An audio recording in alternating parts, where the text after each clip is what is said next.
L'espérance ne déçoit pas. Bulle d'induction du pape François pour l'année jubilaire 2025 suite. Les personnes âgées méritent des signes d'espérance. Elles qui font souvent l'expérience de la solitude et du sentiment d'abandon. Valoriser le trésor qu'elles sont, leur expérience de vie, la sagesse dont elles sont porteuses et la contribution qu'elles sont en mesure d'offrir est un engagement pour la communauté chrétienne et pour la société civile, appelée à travailler ensemble à l'alliance entre les générations. J'adresse une pensée particulière aux grands-mères et aux grands-pères qui représentent la transmission de la foi et de la sagesse de la vie aux générations plus jeunes. Ils doivent être soutenus par la gratitude des enfants et par l'amour des petits-enfants qui trouvent en eux enracinement, compréhension et encouragement.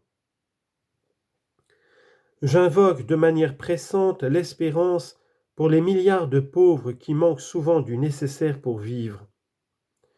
Face à la succession de nouvelles vagues d'appauvrissement, il existe un risque de s'habituer et de se résigner. Mais nous ne pouvons pas détourner le regard des situations si dramatiques que l'on rencontre désormais partout, pas seulement dans certaines régions du monde. Nous rencontrons des personnes pauvres ou appauvries chaque jour et qui peuvent parfois être nos voisins. Souvent, elles n'ont pas de logement, ni la nourriture quotidienne suffisante. Elles souffrent de l'exclusion et de l'indifférence de beaucoup. Il est scandaleux que dans un monde doté d'énormes ressources largement consacrées aux armements, les pauvres constituent la majeure partie des milliers de millions de personnes. Aujourd'hui, ils sont présents dans les débats politiques et économiques internationaux, mais il semble que leurs problèmes se posent comme un appendice, comme une question qui s'ajoute presque par obligation ou de manière marginale, quand on ne les considère pas comme un pur dommage collatéral. De fait, au moment de l'action concrète, ils sont relégués fréquemment à la dernière place. Ne l'oublions pas, les pauvres presque toujours sont des victimes et non des coupables. Appel à l'espérance. Faisant écho à la parole antique des prophètes, le jubilé nous rappelle que les biens de la terre ne sont pas destinés à quelques privilégiés, mais à tous. Ceux qui possèdent des richesses doivent être généreux en reconnaissant le visage de leurs frères dans le besoin. Je pense en particulier à ceux qui manquent d'eau et de nourriture. La faim est une plaie scandaleuse dans le corps de notre humanité et elle invite chacun à un sursaut de conscience.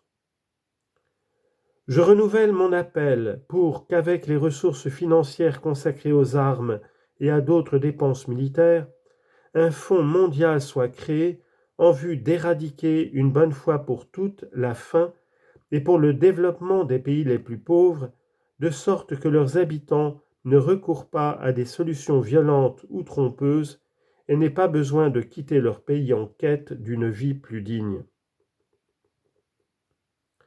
Je voudrais adresser une autre invitation pressante en vue de l'année jubilaire.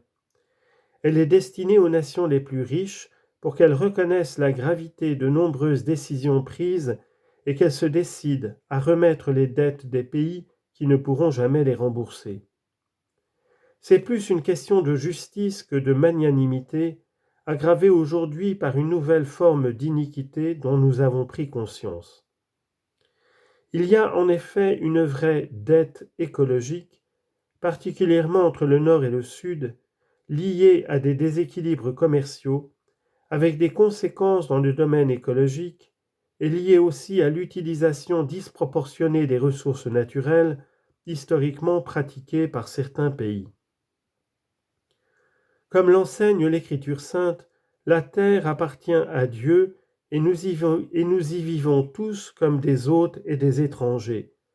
Lévitique chapitre 25, verset 23. Si nous voulons vraiment préparer la voie à la paix dans le monde, engageons-nous à remédier aux causes profondes des injustices, apurons les dettes injustes et insolvables, et rassasions les affamés.